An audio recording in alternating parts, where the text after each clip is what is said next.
And we are live. How are you, Maurice? Very good. How's your day been? Live. Whew, busy day. Yeah? And the Yeah. quarantine Huh? and COVID working from home. I about a month ago I submitted and just said it just is what it is, and I've been in a much better mental space since then. Oh, I'm so Yeah. happy to hear that. Yeah. So as much as I crave human interaction, it just have to wait. Are you a total extrovert? No, actually, my Myers Briggs is 50-50 on the extrovert introvert thing. Really? Yeah. That's But good. That's good. I'm totally extroverted. I Yeah. wish I was. Yeah, I get my energy from people, and the more people I'm around, the happier I am. Totally. But I don't get as much work done when I'm around people because I just want to talk to them. Well, it's interesting. So for me, I have what I would call undiagnosed, late diagnosed learning differences. What is that? So I'm very dyslexic, Okay. and there's something called executive brain function Yeah. disorder. They call it, I think it's called a disorder, but it's basically when you have a hard time getting your thoughts out on paper. Yeah.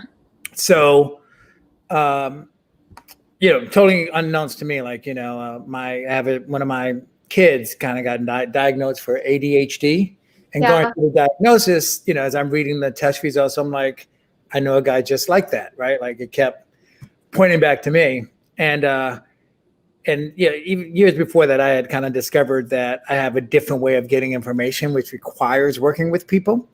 So, so I'm social in that it also is like how my brain works. And so I'm able to be more effective in collaboration than I am independently. That's so interesting because I'm also dyslexic and ADHD. Oh yeah, I remember And we talked about that. yeah, and I'm so happy you're bringing this up because I have a sense that a lot of entrepreneurs are also have quote unquote learning disabilities. Difference. Yeah. Some I think the people who I know in the space, in the disability space, have no qualms with calling them disabilities. I personally, being a person with ADHD, don't like necessarily calling it a disability. I think a little differently, and I'm perfectly fine with that. But it is harder to adapt to a world that thinks so differently than I do. You Yeah. know?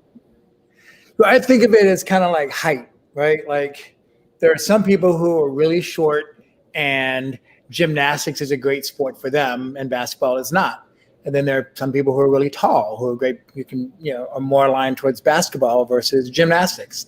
So I just think I have differences that align towards, like I'm really good at collaborative outcomes. I'm really good at kind of listening, what they call nonlinear kind of thought process. Yeah. Where I can reach outcomes in a very kind of nonlinear way.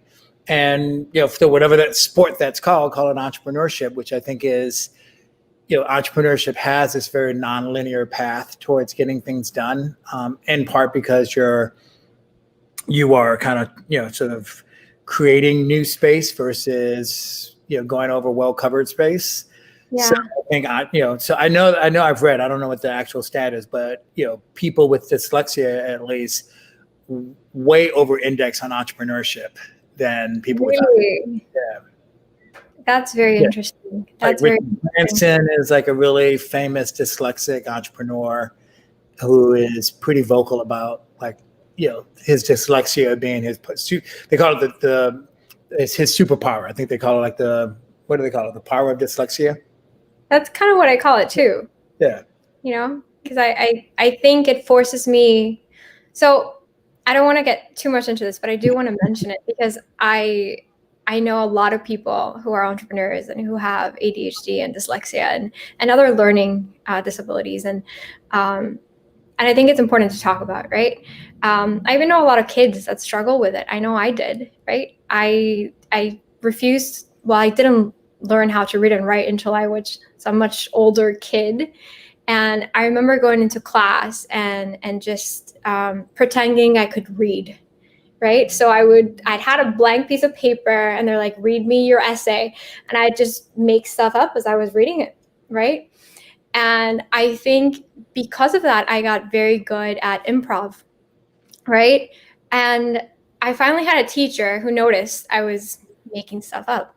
And she's like, okay, tell me how you see words. And I'm like, they're like pictures, they're just pictures to me. And she's like, okay, so if I tell you to interpret this Frida Kahlo painting, like, what do you see, right? So she taught me how to look at words as if I saw pictures, and that's how I learned how to read. But I think because of that, I'm able to look at the same problem from a bunch of different angles, right? Because reading, just everyday reading, is like a puzzle. You're like, well, what word could this be? Yeah. And it kind of trains you a little bit differently, and perhaps that's why unique brains like ours may do possibly better with entrepreneurship. I don't know. What do you think? No, it's I think generally, I think people have done research on this, but it's the pattern recognition. So our shortcomings are things like, sort of following up a linear process. Obviously, you have the dyslexia around like swapping words in and out kind of thing. So like seeing things like as they are, like, black and white. And like, I don't know if you knew this one, but I don't know if you have this challenge, but people who are dyslexic have problems with pronouns. So as an example, I will literally remember your grandmother's birthday before I will remember your name. Yeah. Same here. I have two friends from high school, and to this day, I still call them by the wrong name. I've known them like a long time, and I still mess up their names. And it's so frustrating too, because I obviously want to get it right. So but then on the flip side, pattern recognition. So you see patterns before other people will see them. Like, oh, wait, this looks familiar. And people are like, what are you talking about? You're like, no, this and that, like, or the exact same thing. Like, this is a pattern. So that's a big one that people have. Also the nonlinear thinking is kind of related to the pattern recognition, which is you don't need A, B, and C in order to figure out that the next thing is D. You just kind of intuitively can kind of see that, oh, this is going to go to D. I don't need it B and C to kind of do that. So that's why the mindset helps with entrepreneurship, because you're dealing with a lot of uncertainty. And so uncertainty is a lot less kind of agonizing because you kind of almost thrive on it. That's pretty cool. Yeah. Pretty cool. So you've been an entrepreneur, working with entrepreneurship your whole life. What was your first experience with entrepreneurship? So it goes back to like, the .com era.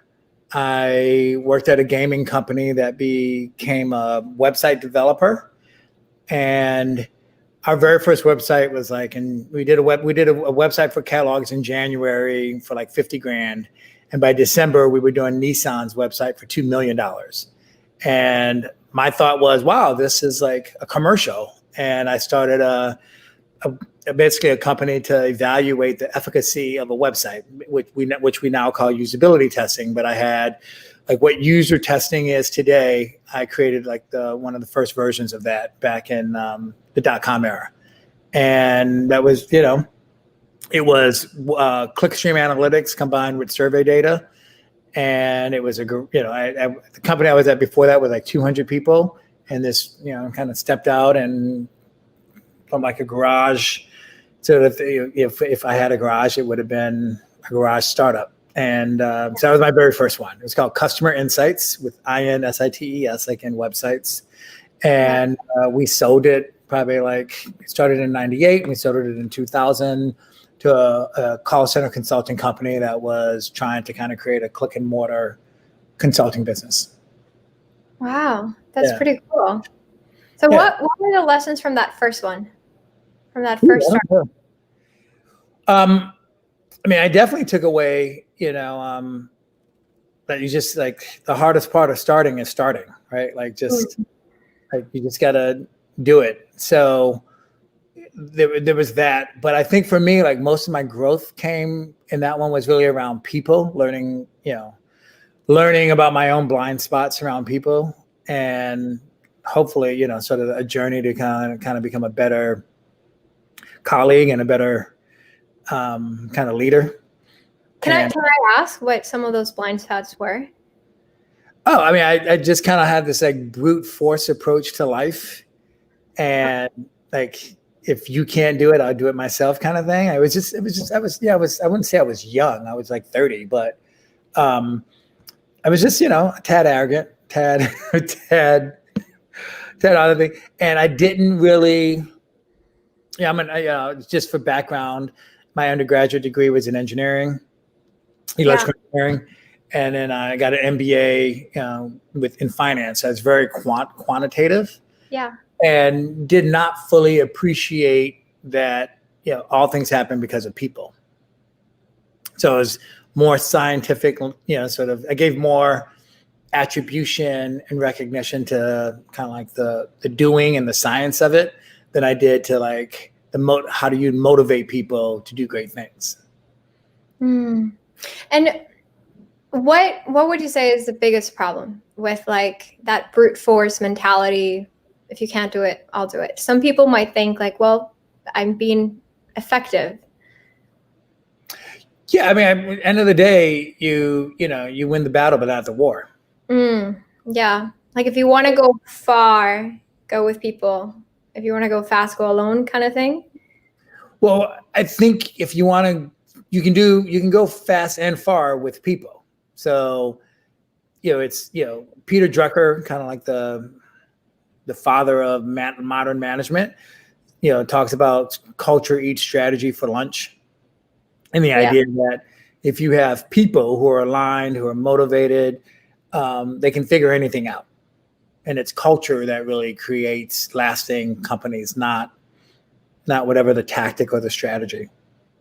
So when you're starting out, how do you go about recruiting for culture? And we actually had a workshop on this with Steve Cadigan.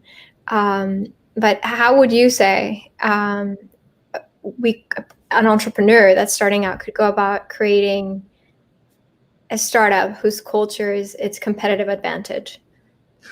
Yeah, what I would say is the Achilles heel for entrepreneurship is to be solution focused.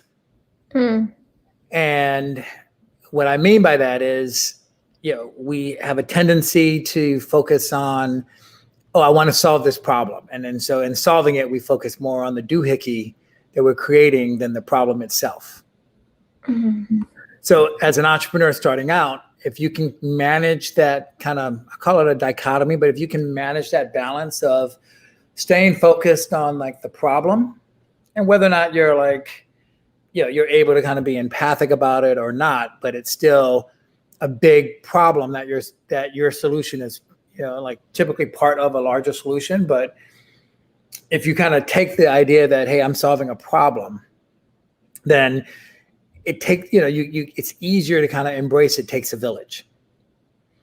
And so therefore, when you go about solving a problem, it's not even that, it's both the people you recruit, it's how you treat other people in solving that problem. It's how you work with partners. It's because when you put the problem first, and like people and problems are like different sides of the same coin. So it's really hard to solve a problem. Like barring like, something that's really scientific, right? But barring something that's really scientific, you can solve, and even there, like you can come up with a great solution, but how do you distribute it? How do you get people to adopt it? How do you get people to trust that it's the right thing? And you have outliers that do that. But for the most part, you have to like invent, even if you invent something, you have to get people to trust you to try it. And it's people at the end of the day. So if you focus on the problem, it's kind of hard to like not understand the people involved, with that problem. And I think that helps you build an empathic culture that, you can still have a winning culture and a whole bunch of other things that you may want to go with that. But you need to understand the big picture, the big rock. And I kind of feel that speaks a little bit to customer testing. because if you focus on the perfect solution, but you don't really understand the customer, right? Before you do that, like you build a very high-tech solution, but you wait until it's perfect, until you test it in front of customers, and you don't really understand how they might use that solution and to what end. Yeah. Yeah. Well, modern marketing has made it easier to kind of do, customer testing, customer validation. I mean, digital is just kind of like completely upended that process where, in the old days, you created something and there were typically very inflexible channels that you had to sell it through. Like I remember in the days when, I was doing a game and you had to ship what they call your master by the end of October, so that distributors got it before, it had to be in stores on Black Friday. And so that's why they used to have a theory that all code development on anything stopped on October 1 or October, like sometime in October, people had code freezes. Now it's super fluid, right? Like you don't have those structures really anywhere. Like your product can be like super flexible. It can scale up or down. Your channels can be super flexible. You can kind of like do testing and see which ones are converting, the most. So I can allocate dollars one way or the other. And then even like, your ability to kind of get customer feedback, both, sort of both the, qualitative in terms of talking to people, but then, really quantitative in terms of behaviors. So the whole game has changed. And so marketing, it's kind of funny. I think marketing now comes before building. Yeah. So I feel like that can also be a problem though. In what way? I think like a lot of people focus on building a brand and they develop this big brands, but actually don't have a solution or a product, like it can go both ways. Or yeah, but we're not talking about brand building. We're talking about customer needs. So how do you know, what messaging and then what features and then, what are people looking for? And so you can kind of do marketing early. Branding, is a longer term play in terms of like, what are your reputational signals that you want the market to get you as a brand. Yeah. Do you think it's okay to market something before you build it? Totally. So if I'm marketing a solution that I have no idea how to build. Well, so what you're doing in there is you're understanding what are you building. Okay. You can go into your lab and kind of like brainstorm to your heart's content. Like I'm going to build this better mousetrap, right? Yeah. But if you can get a wait list of people for something, I mean, that's why like, the crowdfunding things are so successful. Here's a dream. Here's a vision I have. Do you want to fund it? And then I'll come back to you with the product. Okay. Yeah, but it's more that you're understanding the demand signal than you are, sort of trying to drive the supply. I hear what you're saying. Like you're creating a market, you're discovering your market before you actually build the product and solution for it. Right. Yeah. Yeah, digital has just kind of turned it on its head because you can do that cost effectively, like pretty efficiently. So Maurice, what would you say is your superpower? I mean, the word I always use for that answer is connection. Yeah. But I wish it were like, I know people who I kind of admire in their ability to connect, but it's just that I like have like to your point about being am I ultra extrovert? I'm not an extrovert, but I do kind of have like this like ability to just kind of like, I don't know how to say it without sounding silly, but like to be with a person. So one-on-one, I can just bond with somebody really easily. And I don't know if it's nature or nurture, but growing up, I moved around a lot. Yeah. And in moving, it wasn't like a military brat kind of thing. Like basically I was born in New England. Then when I was 5, we moved to the hillside of Kilimanjaro. And, new language, new everything. You can't even imagine like the day and night kind of differences. And I had to learn to kind of get along. And there it was kind of easy, but it was when we moved back, and I moved back, my hometown, New Orleans, and it was really difficult. And so I learned how to connect with people. It was like because it was so challenging to like go into new environments frequently. So it's something along those lines. So like I'm not the best. Like people who know me would think I'm a great networker, and I like go to a networking event and like just have at it. But if you find me at a networking event, you'll always find me in the corner, like avoiding the crowd. Like I don't like crowds. So it's a one-to-one or a small group kind of thing where I just really get to know. I feel like my superpower is I can get to like bond with somebody quickly. And how does that enhance your ability to communicate and tell your story? I don't know that it does.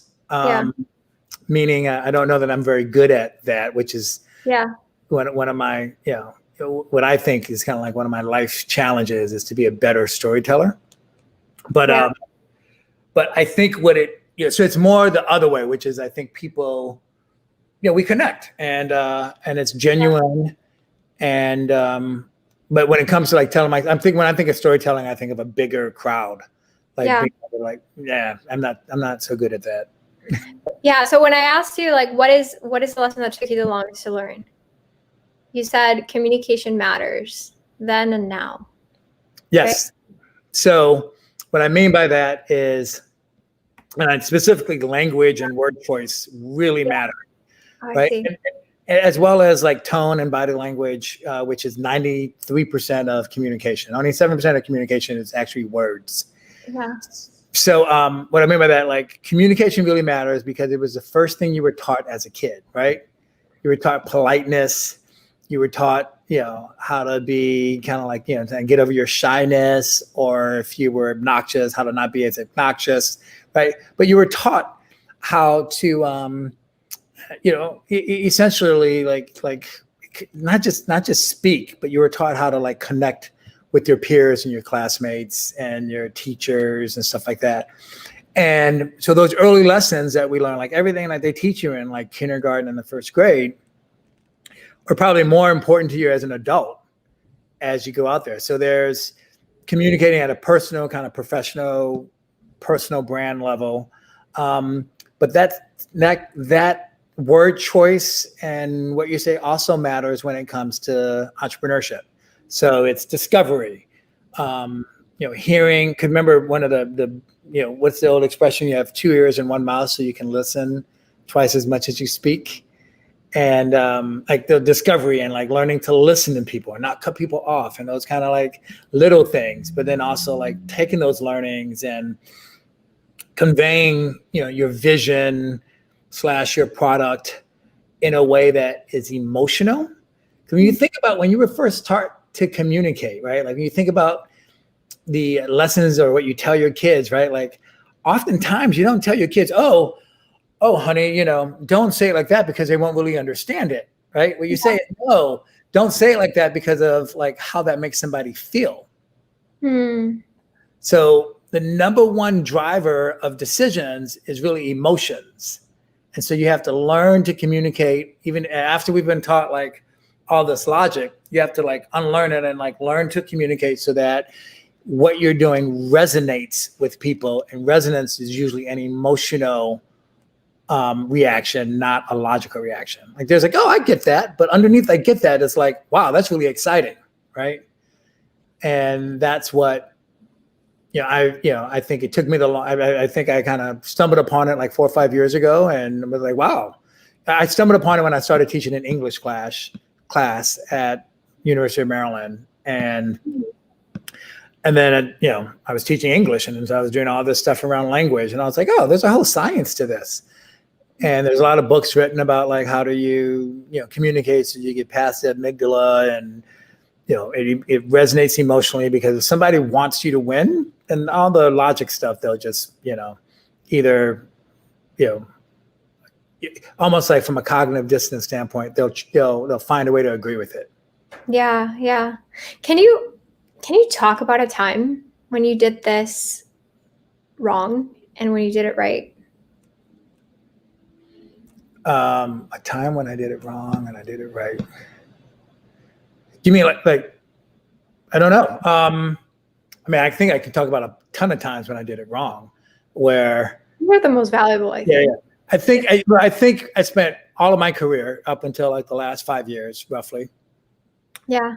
thinking about things from a logic standpoint. Makes sense to me. So all of my pitches Yeah. would be logic. You can even hear how I talk, right? Like I talk in like these like very kind of like rational kind of chunks, sort of like, here's a data point or here's this, right? But um, but I think it was up until about 5 years ago is when I learned, um, the power of language on the brain, on the mind, and how people think about making decisions. Because I spent all my life kind of looking at decision making from a very like kind of like a decision tree standpoint.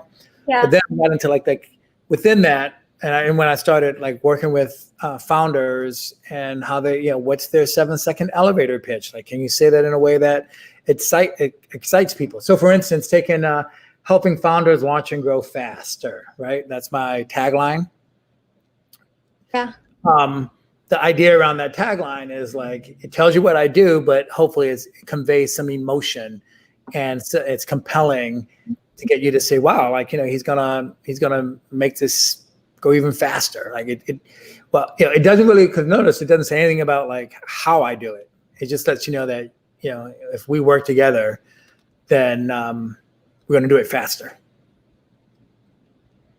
So language choice, and I still struggle. I personally struggle with it individually, which is one of the reasons why I think I'm such a great teacher of it, because it's oftentimes, sort of something that comes really easy to someone, a skill, they're not very good at teaching it because they didn't really struggle with the nuances of like getting it and falling on their face kind of thing. So that's why you find like if you go and like if you're a sports fan, like you look at most sports teams, the coaches were not star players.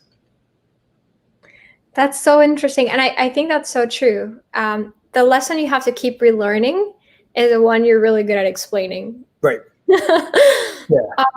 So let's get to your presentation. I know you prepared something a little bit for us, and you're going to go over this concept a little bit more in depth.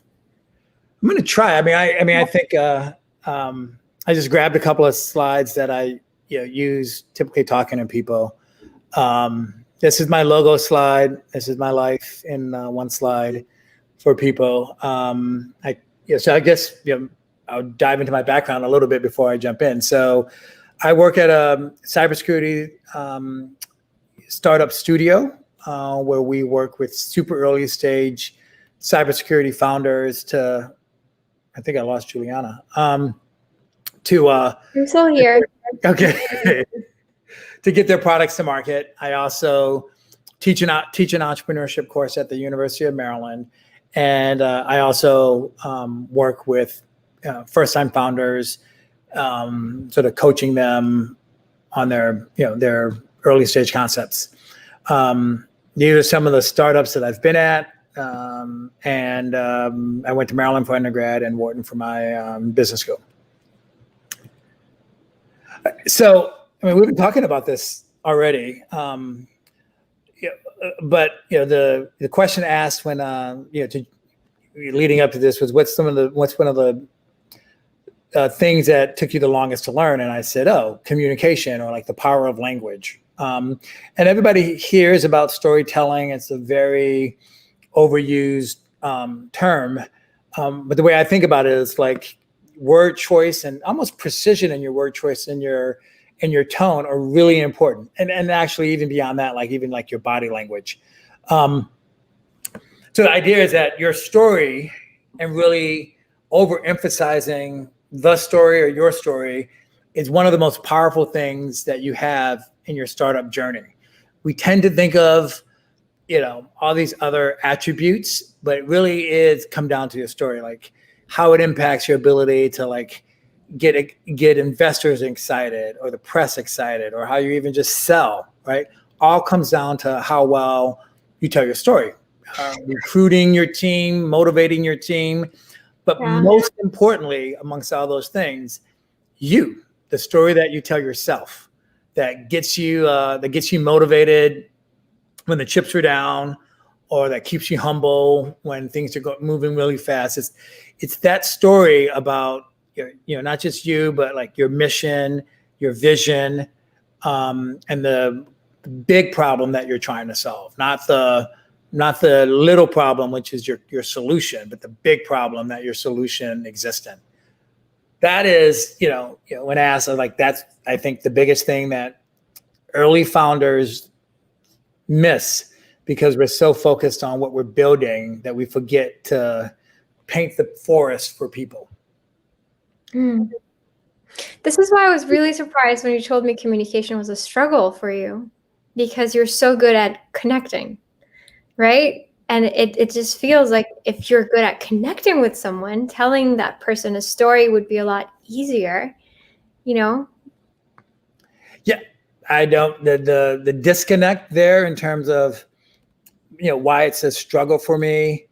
But, it's a struggle for me to kind of like persuade people. It's a different thing. Like persuasion and connection are like related, but they're different, right? So I'm really good at the connection piece. Yeah. And where I struggle and where I'm like, but I'm much better at telling other people how to do it is the persuasion piece and how the two kind of come together. But connection gets you loyalty, right? Like persuasion is more transactional. So I do think connection is important. It's probably more important, but learning how to like convey your story in a way that brings people in so you can do both, right?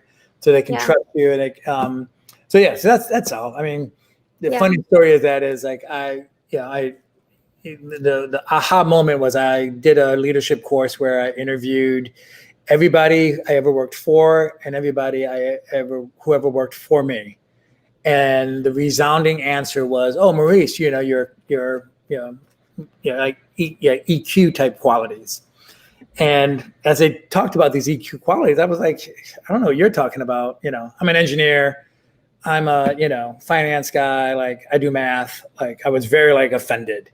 And then I remembered that the only way I got through the engineering program was actually I was like the study group master. I knew how to bring together, like, even if you didn't speak English, I could get you in the study group and figure out like, how do we, sort of attack this problem called a test tomorrow.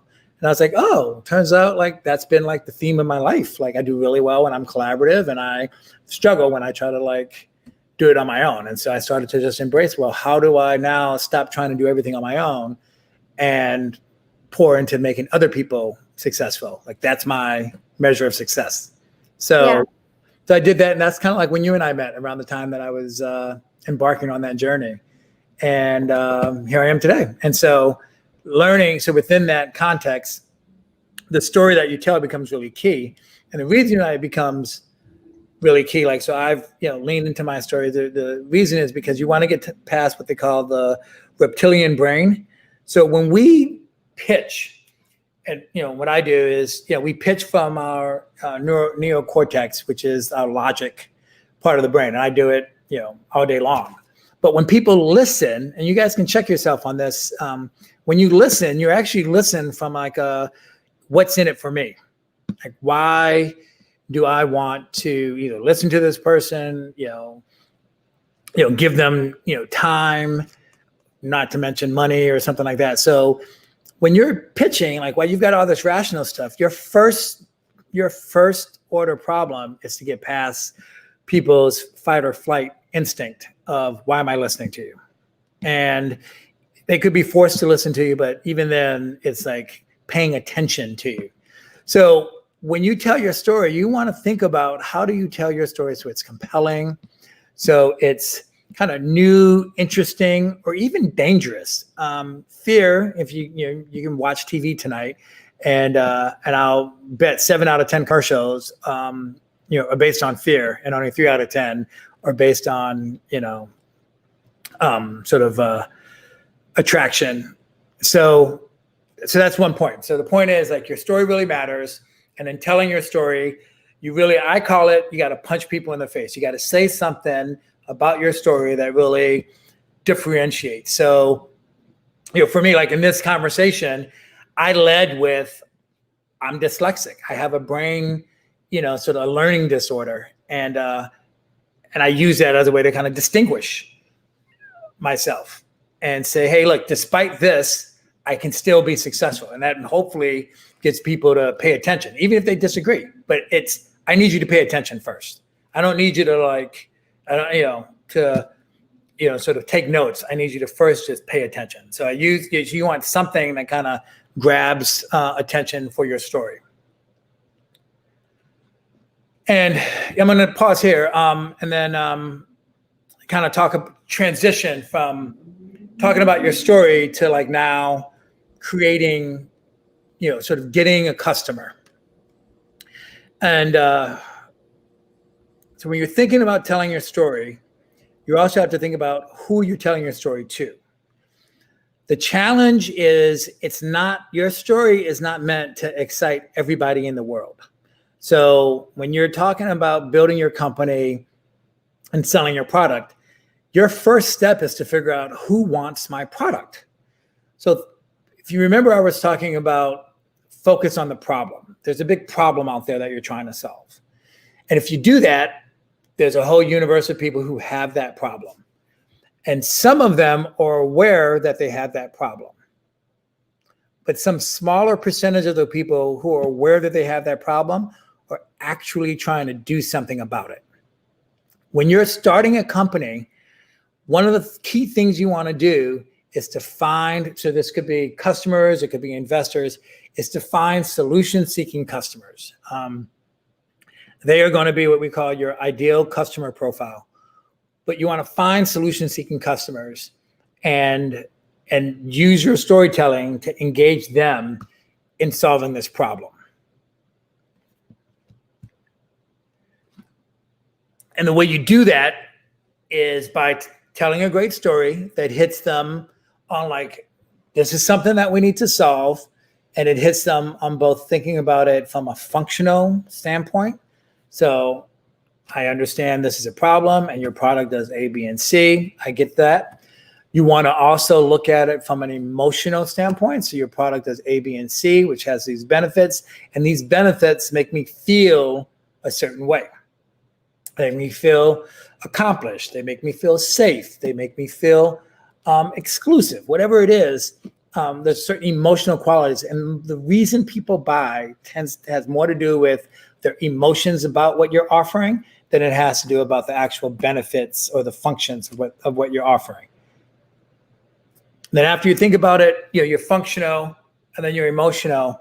Part of emotional is also like how others perceive them. Call it brand, call it sort of social pressure. But at the end of the day, most of your choices come down to how you feel about something, and moreover, even like how you perceive others think of you in that. I don't know if I'm running on. Usually this is done in a very interactive format, but so I just want you guys to think, first start off like story is really important to break through. Secondly, I want to break through to certain people, not to everybody, but to people who are really into solving this problem with my solution, maybe not my solution. And in thinking about that with them, like how does this impact them at a functional level, an emotional level, and a social level? And what you'll find is they will have there's a motivation why they want this. They need access to whatever the solution is, but then there's a trigger. And so you'll always be looking for what are the functional, emotional, and social aspects of their motivation, their access, and most importantly, what was the trigger that got them to ultimately make a decision? Maurice, can you contextualize this a little bit with an example? Can you contextualize this with an example? Sure. What's the last big purchase you made? I bought coconut milk. That was a big purchase? How much coconut milk did you buy? It's the first thing that came to mind. I don't actually big purchase. I don't think I've made a big purchase recently. Flowers, that's not big. my friend always jokes around because I'm like, I went on a splurge, and they're like, what did you buy? And I'm like, shoes. Shoes can be a big one. I hear people buy shoes can be really expensive. Yeah, but they're like, from where? Payless. Well, I guess the example would be like, so the other night in class, so I teach this class. The examples that we use to kind of go through it. Somebody had just purchased a really expensive pair of shoes. So you maybe think of that. And we kind of look back and be like, well, why did you purchase those shoes? Like, when was the first time you thought about purchasing those shoes, right? They're really expensive. And she kind of went back and she was like, it was February that she kind of looked at them and she really wanted them. Evidently, she has friends. They like kind of belong in kind of like a chat thing where they talk about these things. And these shoes were really important. Like, well, why? Like, anything functional? No, like they gave her a sense of exclusivity. Like, if I buy these shoes, then like I'll be one of the only people who has these shoes. But she didn't buy them right away. They were really expensive. And like, but she was watching them. And then they went on sale somewhere, and she looked at them and she's like, oh, wow, this is like an opportunity. But she had also just got like sort of like not a financial windfall, but she'd been working really hard and had saved up some money. And so she brought those shoes because she felt like I should reward myself for all the hard work that I've been doing. Plus, they give me this sense of prestige in buying them. And, it's a shoe, like the same functionality as any other shoe. But her perception was that she was really like self-care and an accomplishment by buying these shoes. Those were her, so her emotions. And so her motivation was, it really gives me this kind of exclusive, this kind of prestige. Her access was this site that she was looking at. And when it went on sale, she pulled the trigger. But she had been watching it for a while. And a lot of people who buy luxury cars don't know this, but the luxury car market is a 9-month sale process. They know that it takes 9 months, when you first start thinking about, what car should I get? And it's roughly a 9-month process, because when you buy a car, you're really making a statement about yourself. Or not buying a car is a statement, by the way. Because I know you're carless. You don't do that. You're like the urban dweller. I'm a biker. Biker, exactly. Which is a brand in itself. It's a brand statement. Like, you bike, not just because, all the good reasons of, working out, not expensive, carbon footprint. Like those are things that say about you. Like they speak your brand essence. And so a lot of it has to do with like how you want people to perceive you, as much as it is about a functional choice of health and sustainability. I see. Okay. That was really helpful. Thank you. Thank you for that example. And so I think this is my last, I have enough. It is my last slide. So we can get the kind of Q&A. So when you think about bringing your language together and really understanding that these are drivers of decision-making. So if I go back here, that's solution seeking. So if you're raising money for your company, guess what? There are solution-seeking VCs or investors out there. Not all investors are interested in what you're doing, but some investors are. If you're selling a product to a customer, not everybody on the planet is interested in buying your solution, but some are. And so you're looking to try to, reach those people. And when you reach those people, you want to be aware of their motivation and their actions and their trigger within the context of function, emotion, social. So to end that, we say that language is actually the center of what you're doing, and your product wraps around that, and your language is how you talk to people, whether it's sales and marketing, whether it's engineering and finance / fundraising, design. It all comes down to the power of language, which I call the power of positioning. Awesome. That's it for my little slides. Thank you so much, Maurice. Okay, so we do have some questions for you. So the first one I see that I think is really interesting is, what advice do you have for entrepreneurs on the autism spectrum? Well, Wait, so like the entrepreneur knows they're on the autism spectrum? Yes, the entrepreneur is on the autism spectrum, and of course, conveying emotions in a quote unquote neurotypical way is a challenge, right? So, do you have any advice? Well, I guess, what I would say is, first and foremost, it's a superpower. So you almost kind of want to lead with it because, the superpower is that you're very focused, very, sort of, what's the word here? Like it's repetitive, like your ability to kind of like say sustain through like doing something over and over again. And the power that comes with that is huge. So almost like, there. And then I want to kind of clarify what emotions means, right? So when I say emotion, it's almost like a brain chemistry side of it versus the typical, it's kind of like love, like versus kind of like typical, sort of like feel good side of it. By emotion, I mean, like, I'm really talking about like, sort of like getting past, sort of dealing with people's fear and anxiety, right? So the brain has all these like built-in mechanisms. So for an entrepreneur on the autism spectrum, I would say lean in on what you're doing and sort of your superpower. Whether you use the word autism or not, artistic or not, but it's and that differentiates you. And I'm not talking about like your ability to like read emotions. I'm simply talking about using language so that your uniqueness stands out. Using language so that you're so that you separate yourself from the crowd and send trust signals to whoever is listening. I don't know that, but it's not necessarily about like making people laugh. Although humor is a good thing because it produces endorphins and makes people feel all like connected. Okay. So, motivation triggers access. Access is emotional, right? Motivation functional and triggers social.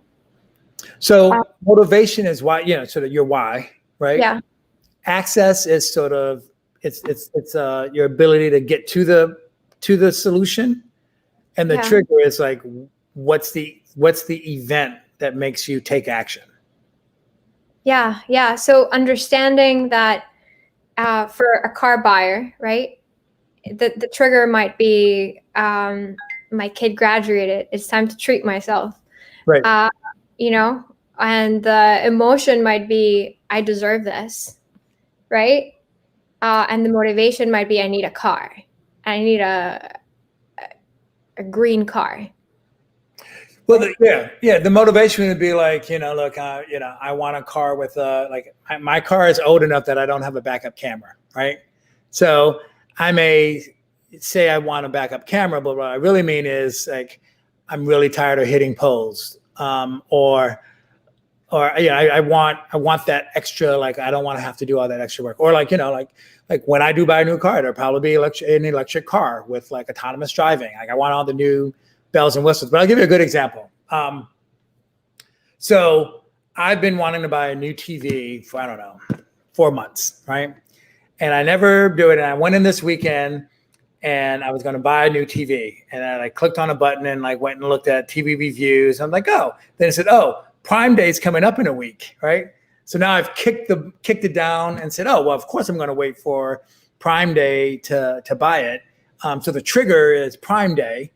Even though I thought I was going to go in and buy it, but the trigger became price. Like, oh, there's going to be this big sale, which is why people do sales all the time, right? It's like it's the trigger event for people who've probably been thinking about buying it for months. So that goes to cars, it goes to everything pretty much. So for me, it was like, look, I want a new TV because I'm tired of like just like some like almost like I feel like I have a modern day like sort of tinfoil my on my TV, and I'm like, I just don't want that anymore. I want to feel like amenities that I see these commercials of like talking to my TV and telling it to find a show for me. Why do you talk to your TV, Maurice? People do it. It's on commercials. I see it all the time. But like, why would anyone need to talk to their TV? Okay, sorry, I'm not judging. Just a little bit. So access is okay. Now I know there's Prime Day coming up, and like the trigger is there's going to be a big sale. Yeah. what other triggers might there be? Sales, what else? Oh, you have life moments, right? Like people buy, cars because of, babies are a big one for lots of people. You have a whole industry built around moving and buying homes. Like it's a trigger. So like, you don't like TVs. Like the only reason I want a new TV is I moved to a new place 4 months ago, and that triggered, that kind of created this like, oh, I've had that TV for a while. I think I want a new one. Right. So you have those kind of like moments, and generally speaking, if you go and look at industries, like they have them pretty well laid out. Right. Like if you move, it sets up a whole domino effect on people who like sell their services, from telecommunications to you name it. So that's that. And generally speaking, they're all pretty like well studied for mature industries. Yeah, that's awesome. Okay. So here's another question. How can I market prior to product release without making false promises? You get the ethics of it, right? Yeah. So there was that one lady who, I forget what her company was, but she was promising that with a sample of someone's blood, she could tell like what diseases. Theranos. Yes, Theranos. Yeah. Right. So you could say she was marketing before the product was built, but at what point is that just straight up lying? Yeah. Well, in their case, they're forging data or forging efficacy results. Yeah. So by marketing, what do I mean? So, marketing really, that there's an old expression, always be selling. But in the early days of your product, you want to understand, well, what do people actually want from my product, right? Or how do I think of, not just, maybe you know what they want, but you don't know how to express it in their terms. So, the idea of doing customer discovery or creating waiting list or doing doing like limited releases or ways to market and still kind of keep it ethical. Like you can still tell people, hey, this is the product that I'm launching, and kind of build a marketing page like anything else and see how many people would join your waiting list. And then of those people who join your waiting list, you can talk to them and say like, why, what are you expecting? Likewise, as your product is ready, you can also do limited releases or early releases to get early customer feedback. My point is more that understanding, so maybe marketing is the wrong term, but it's more like understanding your demand is more important than building your product first. You want to understand your demand first. And there's a lot of ways to do that that digital has made easy. It used to be really expensive to go and understand demand. And sometimes, you just have like in the old days, demand was the same as supply. Like if you got the Walmart buyer to get it, and the key was getting it on the shelf, and distribution was really the key. But now with direct to consumer over the internet, you don't need Walmart. Don't get me wrong, Walmart is still a lot of product, but yeah, that's interesting. Okay, so here's another interesting question. So I'm new to the workforce and I'm a woman in a male-dominated field. How can I better use language to tell my story and assert myself in the workplace? Well, I think that might be a little bit outside of my lane, but in terms of like just like personal branding, I think. Well, first I would say, and this is not necessarily like consoling per se, but language is 97% non-verbal, right? It's like, I think it's something like it's mostly body language, so there's a lot that goes into, from what I understand, like I think women have to put a lot more thought into like what they wear into the workplace, like what it communicates, like color. Like there's a whole science that's above my pay grade. But I do know that it has as much to do with like not just what you say, but like how you say it, but also like how you convey it, like your body language. So like there's all the stuff about like where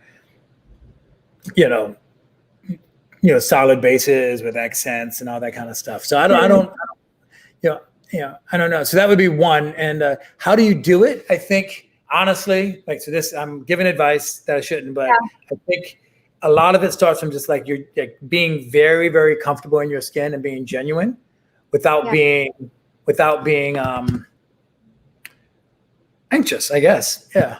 Like just confidence, like the whole confidence thing. There is a certain thing about like say it till it's true. Like just having the confidence goes a long way, in terms of how people perceive it. Just yeah. But Yeah. not a personal brand person. No. I hear you. And I think in the context of story, that's true. So I have a question. So this one's mine. So I work with a lot of techies and engineers that just struggle to share the story of their product, right? Because as you say, they jump into functionality, but they don't really answer the question, like, why would someone even seek this functionality? Like, what is the journey of that user to get to that functionality? Why would they even want that? So what are some exercises or ways of helping yourself reframe,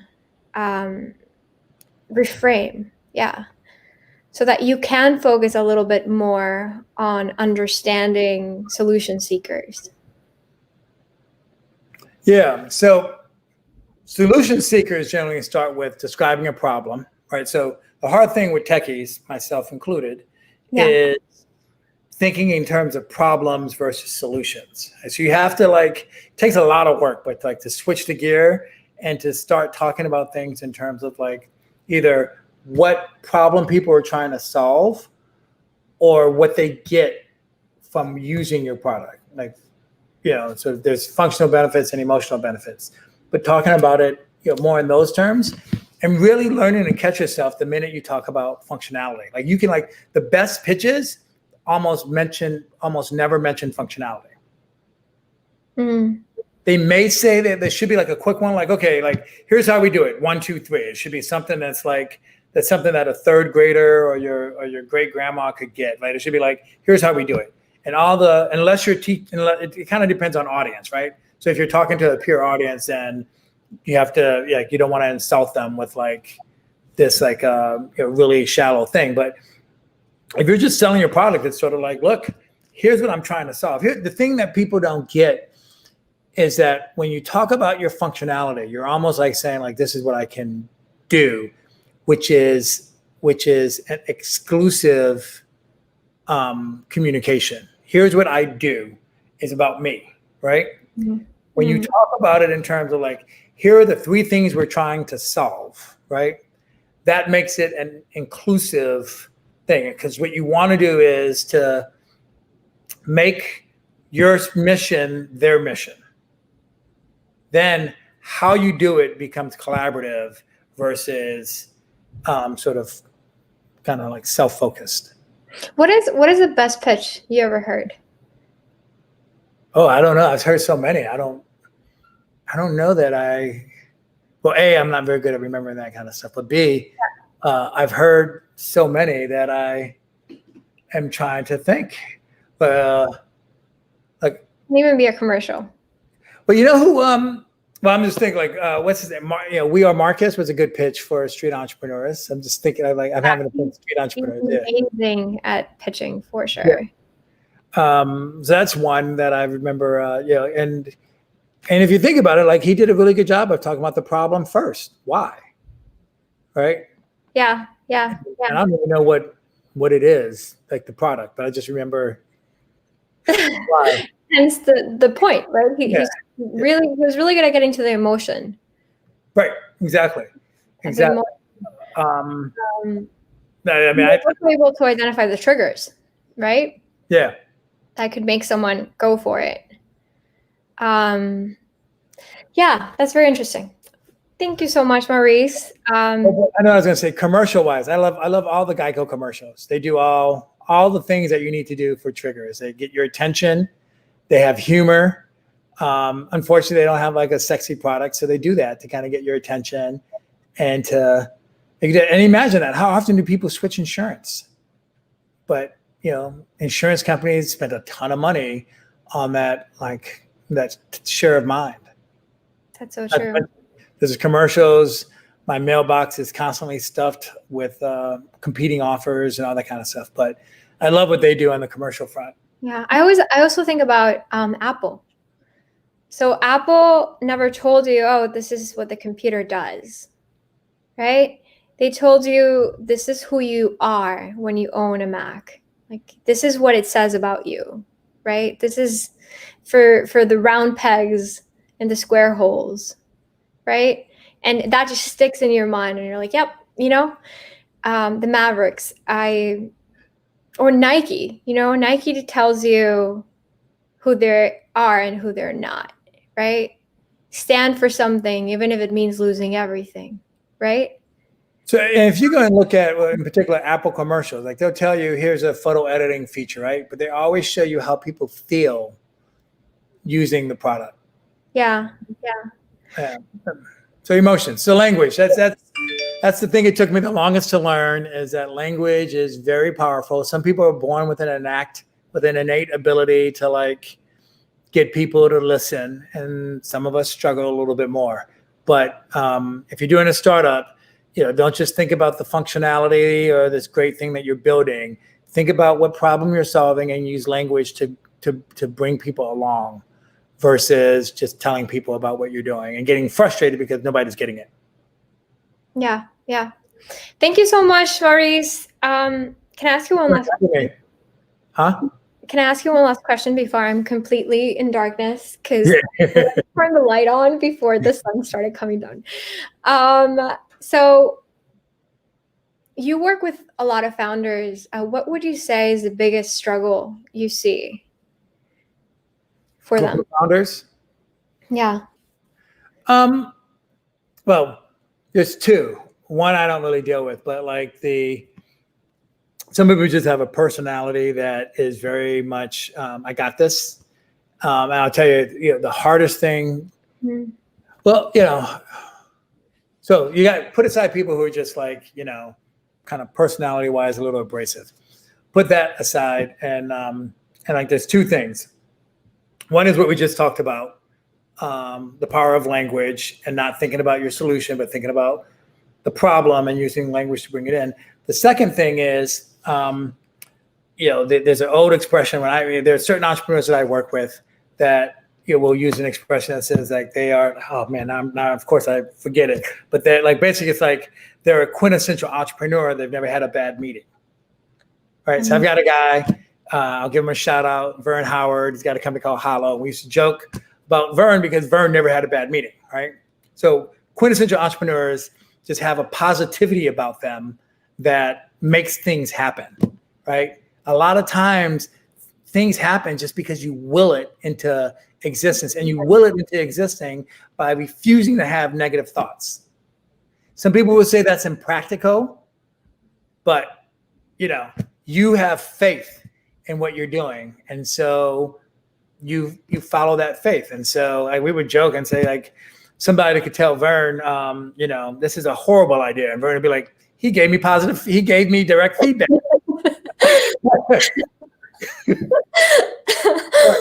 He's not on to raise his A. His company's doing great. He's just one of the most positive guys. And he just, and so that comes back to the slide where I talk about you. The most important customer in language is you. The story you tell yourself. Yeah. That's awesome. Yeah. And I almost feel like if you could reduce so much of like leadership, well,